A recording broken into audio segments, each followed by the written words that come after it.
नमस्कार। Global news service Kanpur नगर। बर्रा police ने cyber अपराध और डिजिटल अरेस्ट के जरिए जनता को ठगने वाले संगठित गैंग का पर्दाफाश कर बड़ी सफलता हासिल की है। पुलिस आयुक्त रघुवीर लाल के निर्देशन में पुलिस उपायुक्त दक्षिण दीपेंद्र नाथ चौधरी और अपर पुलिस उपायुक्त दक्षिण योगेश कुमार के नेतृत्व में एसीपी नौबस्ता के पर्यवेक्षण तथा प्रभारी निरीक्षक बर्रा की टीम ने यह कार्रवाई संपन्न की। 12 अप्रैल को मुखबिर की सूचना पर बर्रा थाना क्षेत्र में छापेमारी कर गैंग के 4 सदस्यों को गिरफ्तार किया गया।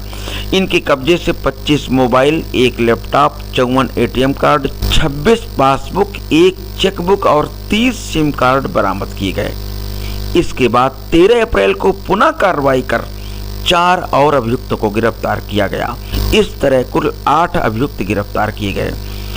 पुलिस आयुक्त रघुवीर लाल ने बताया कि यह गैंग प्रतिबंधित गेमिंग ऐप्स जैसे lotus 365, Reddy book, Dubai EXH और डार्क वेब टेलीग्राम चैनलों के जरिए भोले भाले लोगों को फंसाकर ठगी करता था। छोटे छोटे इनाम देकर लोगों को लालच दिया जाता था और बड़ी रकम लगाने पर मास्टर आईडी से उन्हें हटा दिया जाता था। फर्जी आधार कार्ड और सिम के जरिए खाते खोलकर ठगी की धनराशि को ट्रांसफर किया जाता था। पुलिस जांच में अभियुक्तों के खातों में विगत 3 माह में भारी ट्रांजैक्शन पाया गया है तथा लगभग 50 लाख रुपए की संदिग्ध धनराशि फ्रीज कराने की कार्रवाई जारी है। बर्रा पुलिस की इस कार्रवाई ने यह साबित कर दिया है कि कानपुर नगर पुलिस साइबर अपराधियों के खिलाफ पूरी तरह मुस्तैद है और जनता को सुरक्षा तथा न्याय का भरोसा दिलाने के लिए प्रतिबद्ध है। नमस्कार। Doctor Deep Kumar Shukla, global news के लिए।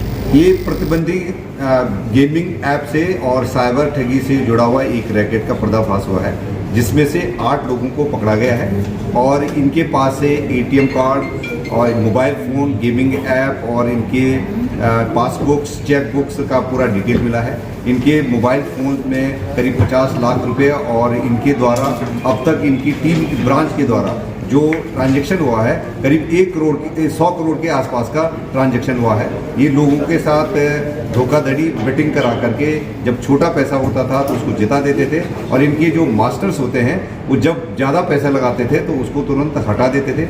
ये जो 8 लड़के पकड़े गए हैं, एक ब्रांच में एक परमानेंट एम्प्लॉय की तरह काम कर रहे थे और इनका मुख्य रूप से इनकी भूमिका होती थी कि विड्रॉल देना, और विड्रॉल इनको कोई ट्रैकिंग न कर पाए इसलिए अपने लोकेशन बदलते रहते थे। और इनकी मोडस ऑपरेंडी है कि पुलिस इनको अगर ट्रैक कर ले तो इमीडिएट इनके मोबाइल फ़ोन बंद होने पर ही इनकी जो मास्टर्स होते थे इनके मोबाइल फ़ोन को बंद करके इनको फॉर्मेटिंग करा देते थे। सर, जो पैसा इनको वो डिस्ट्रीब्यूट होता था आखिरी लेवल पे, वो पैसा किस चीज़ का था, कहाँ से आता था? ये जो पैसा जो डिसबर्स होता है, जो विड्रॉल होता है, ये साइबर ठगी से आया हुआ जो पैसा होता है वो इनके जो म्यूल अकाउंट होते हैं, विशेषकर से डिजिटल अरेस्ट से आया हुआ जो पैसा होता है, उस पैसे को जो बेनिफिशियरी होते हैं, जो छोटे छोटे जो जीतने वाले होते थे, उनके अकाउंट्स में ट्रांसफर करा देते थे। किस माध्यम से ये लोगों को टारगेट करते थे, अपने जो कस्टमर्स को, जो बैक वालों, क्या रील्स का सहारा लेते थे, क्या टेलीग्राम और व्हाट्सएप होते थे? ये टेलीग्राम और रील्स के माध्यम से एडवर्टाइज कराते थे और जो लोग बेटिंग करना चाहते थे, इनकी जो ऐप है उन ऐप पे रजिस्टर करा करके इनके अकाउंट खुलवा देते थे और उसमें पैसा जमा कराने के बाद जितना इनका पैसा होता है उसी अनुरूप ये अपना बेट करते थे और पुनः रिचार्ज करते थे और इनके खातों में ये डिजिटली ट्रांसफ़र होता था। जो पैसा इनके द्वारा जो लोग बेट में जो लोग हार जाते थे उन पैसे को इमीडिएट ट्रांसफ़र करा करके जो अकाउंट जो है इनके करंट अकाउंट्स होते थे उसमें ट्रांसफ़र करा जाता है और उस पैसे को ये USDT और क्रिप्टो करेंसी में कन्वर्ट करा देते हैं। साइबर पैसा जो लोग यूज़ कर रहे थे उन अकाउंट्स को लोग कैसे खरीदते थे, क्या कंपेंसेट थे कि वो ऑलरेडी जो अकाउंट है पुलिस के रडार पर रहते थे?